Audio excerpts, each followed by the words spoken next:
देश के दिग्गज म्यूचुअल फंड मैनेजर्स में से एक हेलियस म्यूचुअल फंड के सीईओ दिनशो ईरानी साहब कार्यक्रम में हो रहे हैं शामिल। दिनशो सर, बहुत बहुत स्वागत है आपका। धन्यवाद हमें समय देने के लिए। शुरुआत ग्लोबल मार्केट से करें या डोमेस्टिक? सर, कहाँ से शुरुआत करना पसंद करें, आप बताएं सर।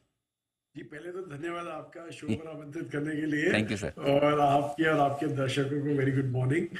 तो ग्लोबल मार्केट से शुरू कीजिए, कोई प्रॉब्लम नहीं। बिल्कुल सर, पहले बाहर घूम के आते हैं। चले अमेरिका सर। ठीक है जी। देखिए जी, ग्लोबल मार्केट का तो ऐसा है कि बेसिकली यूएस ही ट्रेंड ले डाउन करता है। तो आप जो वहां देखें तो इमिनेंट रेट कट एक्सपेक्टेड है।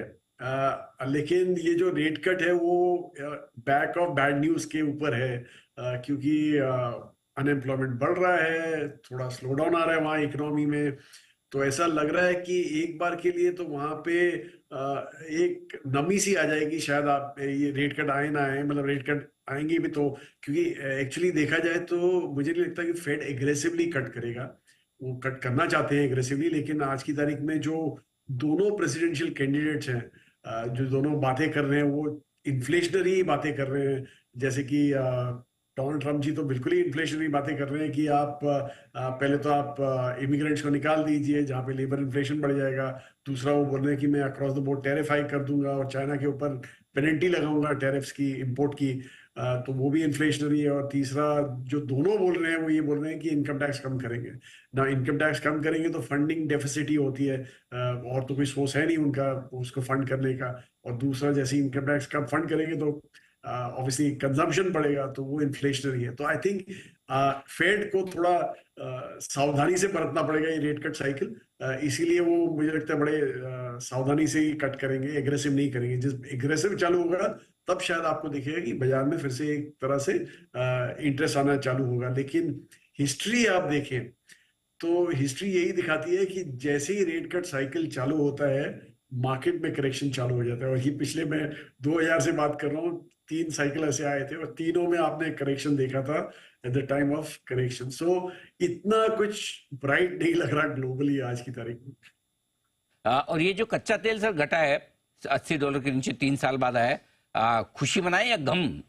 जी, एक्चुअली खुशी इस बात की है कि तेल सस्ता हो गया है, लेकिन गम इस बात का है कि तेल सस्ता हुआ है क्योंकि ग्लोबल डिमांड कम हो गई है। तो वो अभी दोनों पलड़े भारी है यहाँ पे। पर लगता है कि गम का ज्यादा शायद माहौल है आज की तारीख में, क्योंकि दोनों मेजर इकोनॉमीज मतलब चाइना और यूएस दोनों स्लो डाउन पाथ पे हैं। चाइना तो पहले से ही चालू है इसका स्लो डाउन, मतलब कोविड के बाद रिकवरी नहीं हुआ।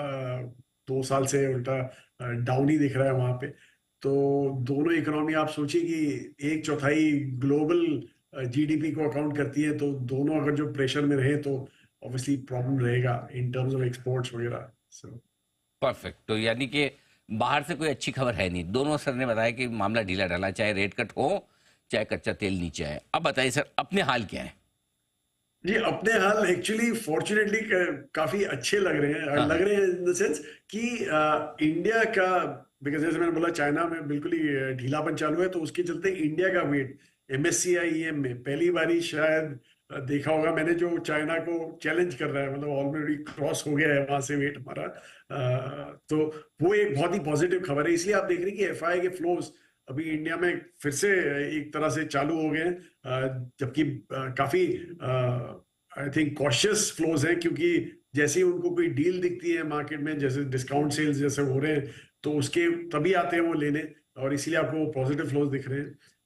तो वो होपफुली जारी रहेगा। और दूसरा, डोमेस्टिक फ्लोज तो आपने देख ही लिए कि वहां पे भी काफी हद तक कोई नमी नहीं आई है, और इनफैक्ट स्ट्रेंथन ही हुए हैं, सिप तो और बढ़ गए हैं थोड़े बहुत। तो इसलिए हमें लग रहा है कि फ्लोज के हिसाब से मार्केट में काफी स्ट्रेंथ है आज की तारीख में। लेकिन अगर जो आप फ्लोज को बाजू में रखें और फंडामेंटल देखें, तो फंडामेंट में थोड़ा हमें थोड़ी नमी वापस देखने लग गई है यहाँ पे। सितंबर, सॉरी, आपने मार्च के नंबर तो देखे ही थे, उसके बाद निफ्टी में कट आया था अर्निंग्स में। अगेन जो जून के नंबर आए थे उसके बाद भी निफ्टी में कट आया है। तो 2 क्वार्टर से कट दिख रहा है आपको, which is not good news. और वैल्यूएशन वैसे ही हमारे काफी स्ट्रेच हो चुके हैं। बट एक यही है सिल्वर लाइनिंग कि आज की तारीख में प्रॉब्ली इंडिया ही ऐसी इकोनॉमी है जो आपको इतनी स्ट्रांग ग्रोथ दिखाने वाली है, तो इसलिए फ्लोज जारी रहेंगे और वही हमें पॉजिटिव लग रहा है। लेकिन पॉकेट्स में ऑब्वियसली आप अगर जो ओवरऑल मार्केट की बात करें तो हमें लग रहा है कि एक टाइम करेक्शन से आपको दिखेगा, थोड़ा ऊपर थोड़ा नीचे करके, करेक्शन भी ज्यादा नहीं होगा और growth I mean as an rally भी ज्यादा नहीं होगी। लेकिन हमें यही लग रहा है कि क्योंकि जैसे मैंने बोला कि इनसाइडर सप्लाई काफी जोरों से आ रहा है, तो हम्म। वही आई थिंक एक सप्लाई वो है जो आपको ठीक रखेगा वहां पे। ठीक बात है। तो फ्लोज मजबूत है सर। कल ही आए एमफी के नंबर्स आपके, तो एकदम म्यूचुअल फंड में तो चांदी चांदी है, बढ़िया पैसे पैसे आ रहे हैं, आने भी चाहिए। ज़्यादा डोमेस्टिक फंड्स के थ्रू पैसा आए बाजार में वो ज़्यादा बेहतर है। सप्लाई है तो दोनों तरफ से आपकी बैलेंस बना रहेगा। लेकिन आपने कहा कुछ कुछ पॉकेट्स है, एक पॉकेट पे आपसे राय लेना चाहता हूँ, न्यू एज कंपनीज। और हाल ही में मैं देख भी रहा था आपका आपके जो मंथली रिपोर्ट्स आती हैं उसमें कुछ न्यू एज कंपनीज में आपने पैसा भी लगाया, एक आध पेटीएम जैसे शेयर भी है। नो डाउट कोई स्टॉक स्पेसिफिक आपकी ओपिनियन नहीं, लेकिन मैं जानना चाहता हूँ इन जनरल इस स्पेस में क्या किस तरह के मौके आप देख रहे हैं सर? जी, यहाँ पे एक्चुअली हमें तो बहुत ही जैसे हमें तो लगता है कि वो एक एरिया है जो आपको जो भी हो हमारे इकोनॉमी में वो एरिया ग्रो होता रहेगा, क्योंकि काफी एक नेसेंट एरिया है, एक नया एरिया है जो ग्रोथ दिखा सकता है और पोटेंशियल काफी है हमारी कंट्री में। आपने जो न्यू एज कंपनी बोली, एक तो ऑब्वियस जो फूड डिलीवरी है, क्विक कॉमर्स है, फिर फिनटेक कंपनी है। इनफैक्ट एक कंपनी जो मिली वो कार्स में भी है, which is a platform company again. और एक और जो हमने नई कंपनी ली वो हमने ली फार्मा स्पेस में, जो एक प्लेटफॉर्म प्रोवाइड करती है R&D सर्विसेज के लिए।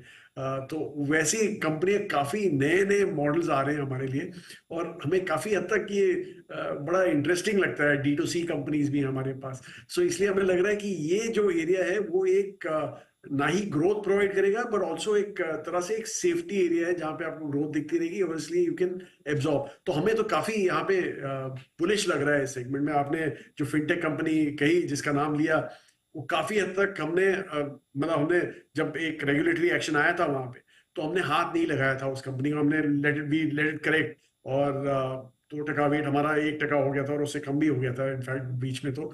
लेकिन जैसे ही रेगुलेटरी पॉजिटिव एक्शंस आने लग गए, हमने ऐड करना चालू कर दिए हैं वहां पे। और हमें लग रहा है कि ये एक अच्छी ग्रोथ स्टोरी बन सकती है आगे चल के, apart from the other platform companies that we have. बिल्कुल, ये यही आपकी बड़ी खूबी और खासियत है कि एंट्री किस लेवल पर और किस समय पर करनी, जहाँ से चीज़ें बेहतर होती दिखे, ताकि रिटर्न आप मैक्सिमाइज कर पाएं अपने इन्वेस्टर्स के लिए। और कहाँ मौके देखने से इस बाजार में जहाँ पे आपको लगता है कि इन्वेस्टमेंट किए जा सकते हैं? जी, एक एरिया जो हमने रीसेंट ये क्वार्टरली नंबर्स के बाद जो हमने निकाला, मतलब पहले ही जो नंबर आए शुरुआत में, वो था IT स्पेस। हमें ये लग रहा है कि यहाँ पे अभी हो चुका है, मतलब बेसिकली जो आपको वर्स्ट क्वार्टर था वो आपका पास हो चुका है। और जैसे मैं हमेशा सबको बोलता हूँ कि हमारे लिए TCS एक्चुअली एक बेलवेदर है, लीड इंडिकेटर है IT स्पेस का। तो जब TCS के नंबर आए, आई थिंक 11 या 12 तारीख को आए थे जुलाई की, तो उन्होंने ये दिखाया कि जो एम्प्लॉई है वहां पे उन्होंने एडिशन किया। और वो काफी अरसे के बाद एक क्वार्टर में उन्होंने एम्प्लॉय एडिशन चालू किया था। तो हमें दूसरा जो हमने जो उनके वो गाइडेंस देते नहीं है वैसे, पर जो बिटवीन द लाइंस पढ़ना पड़ता है, या तो बॉडी लैंग्वेज देखनी पड़ती है, वो कमेंट्री सुननी पड़ती है, तो उससे हमें लगा कि एक एक कॉन्फिडेंस सा बिल्ड हो रहा है उनके मैनेजमेंट में आगे के ग्रोथ के लिए। और इसलिए हमें लगा कि ये सेक्टर में अभी आपको आस्ते आस्ते करके पोजीशन बढ़ानी पड़ेगी। और इनफैक्ट वो हमने चालू भी कर दिए है। जो आपने नंबर देखे होंगे हमारे जुलाई एंड के, जो सॉरी अगस्त एंड के जो नंबर आए थे, उसमें आपने देखा होगा IT काफी हद तक हमारा बढ़ रहा है हमारे स्पेस में। तो ये, और दूसरा ये रीजन था कि एक तो ये मार्केट में जहां आप टाइम करेक्शन देख रहे हैं, तो यू नीड टू, आपको ऐसी स्टोरियां चाहिए जहां पे आपको एक स्टेडी ग्रोथ दिख सके। और एक तो आपने देख लिया था जैसे FMCG में, जो हमें हमें एक्चुअली पसंद नहीं है वो स्पेस, क्योंकि वहां ग्रोथ रेट सिंगल डिजिट है, हाई सिंगल डिजिट की ग्रोथ रेट है और वैल्यूएशन 70-80 टाइम है। यहाँ पे तो आपको एक मिड टीन्स की तरह ग्रोथ मिल रही है और वैल्यूएशन है जो आधे से भी कम है FMCG से। तो इसलिए हमें लगा कि ये एक स्पेस है जहाँ पे आपको सेफ्टी काफी हद तक मिल सकती है और ग्रोथ भी देख सकती है ऑन अ स्टडी बेसिस। और यही हमें आइडियाज चाहिए आज की तारीख में ये मार्केट में।